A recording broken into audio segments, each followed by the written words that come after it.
Hi, everyone. Welcome to another edition of One America Movement's Candid Conversations. My name is Andrew Hanauer. I'm the president and CEO of the One America Movement. I'm so glad to have you with us on this Friday, on a day when we remember 9/11 here in the United States, and on a day where we have a lot going on in our country. We're going to have a great guest today to talk about some of the issues related to 9/11 and to the situation that we find ourselves in our country right now. Again, Candid Conversations is a weekly live stream that we do where we have conversations with folks from across the political, religious, and racial spectrum of American life to talk about the divisions in our country, the coronavirus pandemic, the election, and how we're going to build a shared future for each other and for ourselves in this country. If you're tired of the negativity, if you're tired of the division, the toxic polarization, if you want something better, something more hopeful, something more positive, something that speaks to American values, to your values, this is the place for you. We're excited to work with you, and you can join us at oneamericamovement.org or at our Corona Rebuild Initiative, coronarebuild.org. Our guest today is an amazing woman, Afia Yunus. She is a lot of things. She's an attorney. She is my boss because she is the chair of the board of the One America Movement, and we're so glad to have her to join us today. Afia, welcome. Thank you. Thanks so much, Andy. It's so good to be here. Yeah, thanks for joining us. Afia is an attorney. She practices at Yunus Law, and she has degrees in criminal justice and political science. She graduated magna cum laude. She received the Dean's Honors List. Her bio is just a series of acronyms and impressive awards. So congratulations on all that. Afia, how you doing today? I'm good. I'm very good. It's Friday. It's also the first week of craziness with the online schooling. So I'm hanging in there, Andy. As am I. That's a great segue. You know, one of the things that we talk about at One America is how much we have in common across our divides. And no matter what your political beliefs are, your race, your religion, if you're in a large portion of this country right now, your children are staring at a computer all day doing e-learning. So let's start there. How's that going so far? Well, I'm going to try to stay positive. It is week one.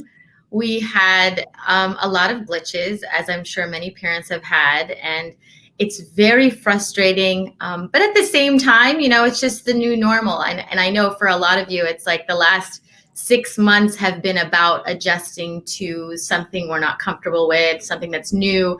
And I think that's an opportunity for growth. So I try to teach my kids that as well as teaching myself that. So you want to be positive with the kids and teach them life lessons about gratitude and adjusting to hard circumstances. And then when they're not around, you can scream loudly and complain. Absolutely. Absolutely. Okay. I just wanted to make sure it wasn't just me. Good. Awesome. Afia, thanks for joining us today. We're going to start by asking you a little bit about your upbringing, which is pretty interesting. You grew up in the Florida Panhandle, and a community that is largely white, mostly Christian, pretty conservative. And what was that like growing up in a Muslim family in that kind of community? Oh, wow. It was definitely unique. Like you said, we grew up in a small town called Bonifay in Holmes County, right on the border of Alabama. And we were the only Muslim family, I would say family of color, besides 3 other Black families in the city. So it definitely made me who I am today, learning how to adapt, but at the same time, maintain integrity of who I am. I developed thick skin because I was, I did encounter a lot of racial epithets and different, potentially what would be called today hate crimes. But at the end of the day, I think it fueled definitely who I am today and why I'm with One America. Got it. And can you tell us more about that? So what was sort of the thing that you took out of that made you want to do the kind of work that we do to try to bring people together? What I learned is that the more we kind of entrench ourselves in our differences and focus on how we don't understand each other, we're just going to make things worse. And what I learned was, as I was growing up, if I was able to connect with my classmates or people in my community on something that we actually shared, then there developed an understanding. And I think the thing that's unique about me growing up in that town filled with like basically Southern Baptists, were the only Muslim family, was learning to understand instead of just constantly trying to speak out and be understood. It was about hearing what they had to say, which then fostered them hearing what I had to say. That's awesome.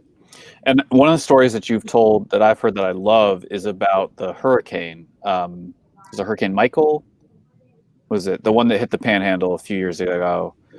And you actually said your family was, your parents were older, right? Were sort of stuck in their house. And can you tell us about what their neighbors did? Yeah, so my parents, even though we're 8 siblings, none of us live with them anymore because there's nothing there. There's no jobs or schools. So my parents still live in Bonfay. And they were basically barricaded in the house by trees that had fallen down. And we reached out to old classmates of ours who were willing to go in and kind of unpack them out of how they had been barricaded in. And the interesting thing is that would have never happened had we not invested in meaningful relationships with them. That once we had developed that connection and relationship over time, they were willing to go out of their way and help my parents get out of a bind. Yeah, that's awesome. That's really cool. I remember Brene Brown. Yes, I admit I've watched Brene Brown. Yes. She talked about the Cajun Navy, right? These guys who would go around on boats in the Caribbean during the hurricanes and in other parts of the U.S. during floods, and how when the Cajun Navy picks people up, they don't say, "So who'd you vote for?" Before they rescue them. And there's something about disasters that can bring out the worst in us, but I guess also hopefully bring out the best in us, especially, as you say, when we've invested in the relationships to have that kind of trust. So that's really cool. Yeah. So today, of course, is 9/11, and part of the reason we wanted to have you on was because last year you wrote a really amazing blog, kind of reflecting on the legacy of that day. And one of the things that you said in there was that you felt like the people who committed that atrocity had hijacked your religion. Can you explain what you mean by that? Yeah, and I don't want to speak for all Muslims. I can only speak to my experience. But the Islam that I knew growing up and that I know today was nothing that I had seen that they were explaining was Islam. Islam to me literally means peace. It comes from the root word salama, which means peace. And everything that we were taught growing up is to, love your brother as you love yourself. And if you kill one person, it's as if you've killed the entire human race. And so all these teachings that I had grown up with ran in the face of everything that these terrorists or perpetrators had said was Islam. Mm-hmm. And what made it even worse is that the media and, whatever comes with that kind of took what they had said was Islam and ran with it. And so I literally felt like the faith that I love so much and dearly hold and literally dictates every moral, kindness, love, empathy that I carry was completely being slandered and taken by these people that claimed that they were Muslim, but to me represented nothing that was Islam. Yeah, absolutely. Thank you. One of the things that's really interesting is this, we have this, I think, tendency, all of us, to assume that other groups are uniform. They all think the same. They all think the same, or even worse, they all agree with the most extreme people who claim to be part of their group, right? But it's also kind of like, you can laugh at it because when you actually examine that idea, it's really stupid, right? Like, how many Muslims are there in the world? 1 billion? Yeah. Yeah. But unlikely that they all agree on everything, right? So can you give us a sense for some of the whether you call it misperceptions or maybe the things where there's huge disagreement within the Muslim world that maybe someone who's not Muslim wouldn't understand or know? Yeah, and I think that's really important is that no group of people is a monolith, especially a group of a billion people. And that's why I gave the caveat in the beginning of what I said previously is that I can't speak for a billion people. Um, as a Muslim woman who covers, I would say one of the most common misconceptions is that I'm forced to wear hijab, or that it is a visible representation of oppression of some kind, to me, that some man in my life has forced me to wear it.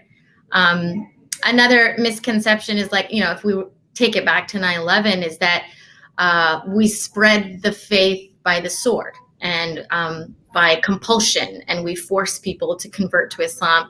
None of that it has been my reality or is the reality of Islam. Yeah, absolutely. And would you, what would you want someone to know sort of in a positive way about, again, it could just be your own community, that you're a part of, your own religious community. What would you want someone who knows nothing about Islam or has negative perceptions of Islam to know about the community you're part of? We're human. And I usually challenge people to kind of lean into the discomfort, which I'm also a yoga teacher, and I'm always teaching my students to lean into what's uncomfortable. And it might not be comfortable to approach a Muslim woman and ask her, why do you wear hijab, or engage a Muslim person and from a place of getting to know them as a human, as opposed to like, is this what you are? Are you a terrorist or whatever? I think that can come off very offensive. But yeah, I would say know that we're human and we have struggles such as e-learning, and we have ups and downs just like you. I mean, the coolest thing is like one time there was a lady in the Disney World Magic Kingdom line who was like, learn how to speak English, and had no clue. I have a law degree, and I was trying to move from a place of what Islam has taught me, which was to be kind, and I began to engage her. And I think the interesting thing is take off the window dressing of what you've been told by people who are not Muslim and actually get to know someone who's Muslim from a meaningful human connection. Yeah, I love that. I think I heard it the other day. Someone said something effective. Caricatures are kind of lazy.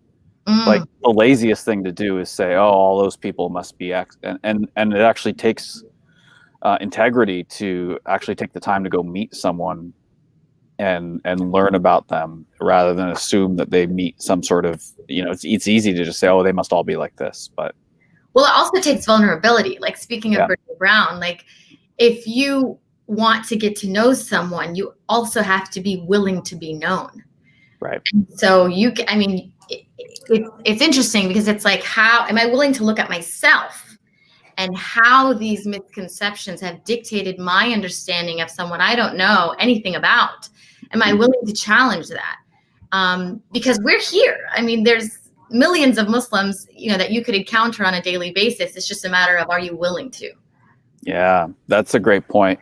And I think that really speaks to the work that you and I do with One America in part, right? Because there's all these models out there that say, well, if people just got to know us, they'd like us more, right? Come see our stuff, come learn about us. And the problem is if it's not both directions, there's a limit to, first of all, who you're going to get in the room, but second of all, how much they're going to learn from that experience. Whereas if you can really create connections both directions, and I feel like sometimes there's this I'm going to educate you ignorant person, right? Mentality that it may come from a place of really just genuinely wanting someone to know that, I'm not a bad person because of my faith or my race or whatever it is. But the end result is that the other person is just kind of the object. They're not actually a partner, if that makes sense. Yeah, absolutely. And as a Muslim woman, I take responsibility of that. I feel like our community had done that for years and years. And that's what's so great about OAM is it focuses less on, getting people to come into a room and just consume data and consume information. It's instead a movement. It's about building that connection and understanding each other and like, oh, you have this issue and I have this issue, and how can we solve it together? Yeah. Amen. You may be this, I may be this, but we're both tired of seeing our children stare at computer screens all day. Absolutely. One of the other things that you said that was really powerful in that piece was, obviously after 9/11, there were attacks, violent attacks, killings even, of Muslim Americans, of other Americans who people believed were Muslim who were not, like Sikh Americans. Um, and there would be every reason, I think, for folks to feel a sense of hatred or anger, obviously, at people who were expressing hatred towards the Muslim community. But you wrote, quote, "I will not dehumanize and hate all white men, all Democrats or Republicans, all advocates for gun ownership, Christians, and more importantly, anyone who looks, acts, speaks, or believes differently than me." Can you talk about what drives you to say things like that? Yeah, and it's very much inspired by my experience after 9/11, and definitely inspired by my experience after the 2016 election, having 3 children who kind of had to go through that, and hearing some of the anti-Muslim rhetoric. I firsthand saw how believing that an entire group of people was a certain way and painting them with one brush could cause like real pain, and could again polarize us even more. And who would I be if I then turned around and did the same exact thing? And I think that's where it goes back to being willing to look at self, and being willing to say, you know what, if I don't want this done to me, then I cannot do it to others. And I think that's where the movement begins, is with self. I do anti-racism training, and I always say, you can't go to rallies, you cannot go, to different organization events and all this stuff, and dinners and fundraisers, if you're not willing to do the messy work that begins with self. Mm-hmm. And so by saying that, I meant that I will not do what was done to Muslims after 9/11, that we're still recovering from, that we have been dealing with and trying to remedy and trying to build community from a place of crumbling after 9/11 for our community. Yeah, no, that's amazing. There was a pastor who said recently, I think this speaks to what you're saying, something effective: society tells us that our problems come from outside, and the solution comes from inside us. And Scripture, in his case, Christian Scripture, teaches the opposite, right? The problem comes from our sins, our brokenness, the ways that we wound the world through our own actions, and the solution comes from God. And I think that speaks a little bit to this idea that we've got some inner work to do before we go around judging everyone else. Mm-hmm, mm-hmm. Yeah, absolutely. So, you're my boss on the One America board. I was talking to someone recently who runs a coalition, and so every organization in the coalition has a representative on the board. He has 200 board members. Oh, wow. I was like, hold on. That, Andy. I was like, you have 200 bosses. I only have 14. That's great. Mm-hmm. You serve on the board with Jewish and Christian and non-religious folks. You serve with Republicans, Democrats, the lead attorney on the pro-gun rights landmark gun case, as well as progressives, Southern Baptists, Black Lives Matter. What's that experience been like for you? Oh, it's been great. I mean, it definitely has its challenges, but it's been such a growth experience for me personally and professionally as well. I would say learning how to listen, and also moving from a place of integrity. I've really had to kind of hone in on who I am, so I'm not constantly compromising my values, and but still being willing to listen. And it's a constant, balancing act. And I think the most challenging part of it is making sure that each voice is heard, and ensuring that everybody's experience is rich and equal. Because there's always like the female male dynamic. And then now we add on like Muslim and Jewish and Christian and Black, white. I mean, it's, it's just the entire Crayola crayon box on our board. And so just ensuring everyone, how they feel outside of the context of our board, and their, however they feel silenced or shunned or discriminated against in society at large, they don't feel that on the board. That's like one of my priorities, is to ensure everybody's voice is heard and everybody feels like their input is valued. Yeah, absolutely. And it's hard, right? I mean, it's not the same if you have an organization that's trying to, pro-environment or pro-life or whatever it is, right? And you got 14 people who might be different, but they're all there for that one issue. We've got 14 people who are all different, and they all agree we don't want to be divided the way we are in this country right now, but they've got 100 different agendas. Yeah, absolutely. But I think the cool thing is that the common connective tissue is our mission.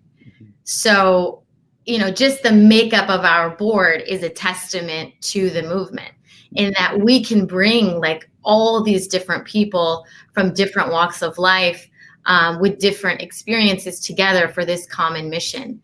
And another unique challenge is ensuring people don't feel tokenized. As a Muslim woman, I constantly am cognizant of, am I being tokenized? Am I in this space because of identity politics? And I think it's a unique balance to establish that your experiences as a Black man are very unique to, and different than my experiences as a Muslim woman or a white man. But that doesn't mean we have you here simply because of your race. It's because of your background and experiences, the challenges you encounter, and kind of carrying the community on your shoulders and being that voice for them. Yeah, absolutely. It's because of all the impressive acronyms you have in your biography.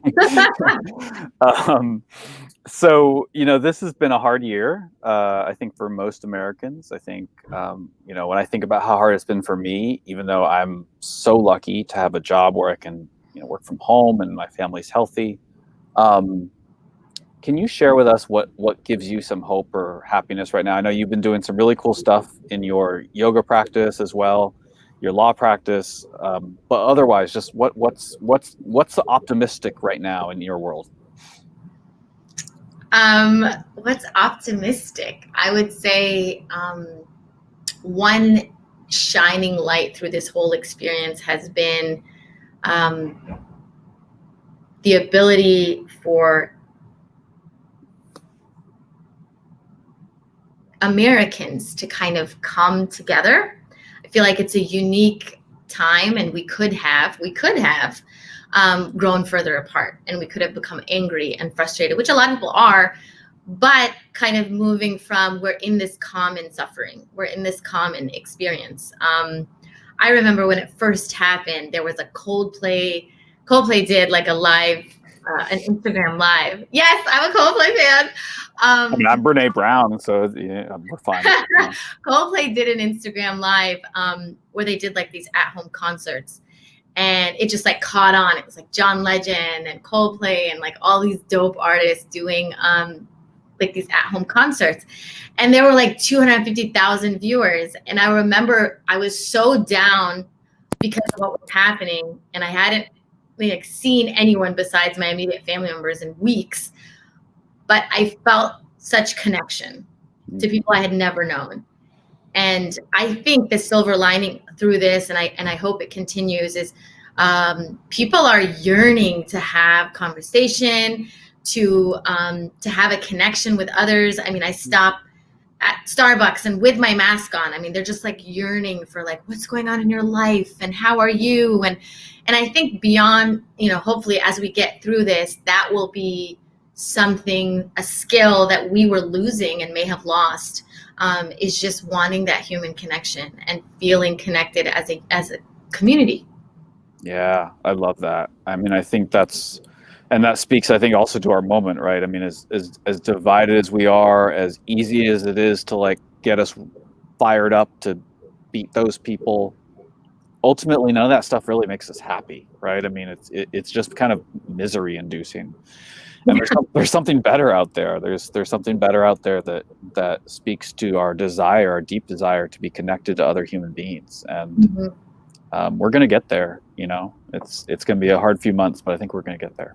Yeah. And it's what gives me hope is the other end of this, like we're in it right now, but just to think about the possibilities, hopefully, inshallah, when it's over, about what can become of this. We were so consumed with our screens. And now it's like nobody wants to be on a screen. We're on them all the time. So what can be possible after this? Like, will we have go back to block parties and barbecues in the community and knocking on your neighbor's door because you need sugar? I mean, all of that had gone by the wayside. And so the hope is, and I think it would be really cool to see that come back. I love that. So folks, don't get your sugar from Amazon. Yeah. Go ask your neighbor for sugar, right? Yeah. Go out and meet people. Awesome. Well, I'll ask you one more question, which is it sort of speaks to that. So what is your hope for the next year is to see in this country? What do you want to see, and what's your hope for the future? Oh, wow. My hope for the future of America is that we get out of our own way. I do feel like we consume whatever it is that we hear, and we like to be in our comfort zone, and our default is who doesn't challenge us and what doesn't challenge us. So my hope is that we can move from a place of possibility.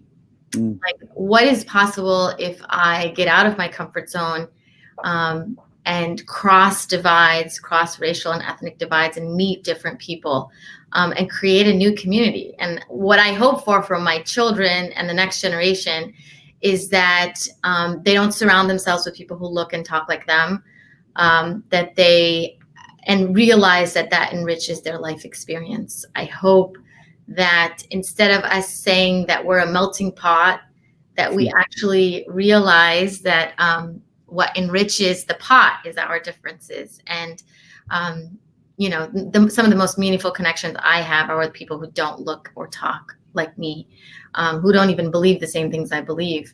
And so I hope that in the future, we can all create those connections. Amen. Afia Yunus, thanks so much for joining us. You can follow Afia on several places: Twitter, Instagram. See if it pops up. Oh, there we go. Oh, magic. Impressive. Facebook. Boom. TikTok? No. No, I've resisted. I have resisted all through this entire quarantine. I've resisted. All right. Well, fair enough. I have never been to TikTok, so I'm even more Unabomber-ish than you. So yeah, into as though it's a place. It's something. Afia, thanks so much for joining us. Thank you, everyone, for joining us. We're so grateful to have you with us. You can join us next week and in the weeks to follow here at Candid Conversations. Again, you can check us out, oneamericamovement.org, and you can get involved easily get involved in being part of a movement of Americans who are tired of the division and negativity and want to do something better. By joining us at coronarebuild.org and get involved today. We're so grateful to have you. We remember all the folks who we lost on 9/11, firefighters, police, every American who was part of trying to serve their fellow Americans that day. And we're so grateful to all of you who continue to serve your fellow Americans. Have a great weekend, everyone. Thanks for joining us.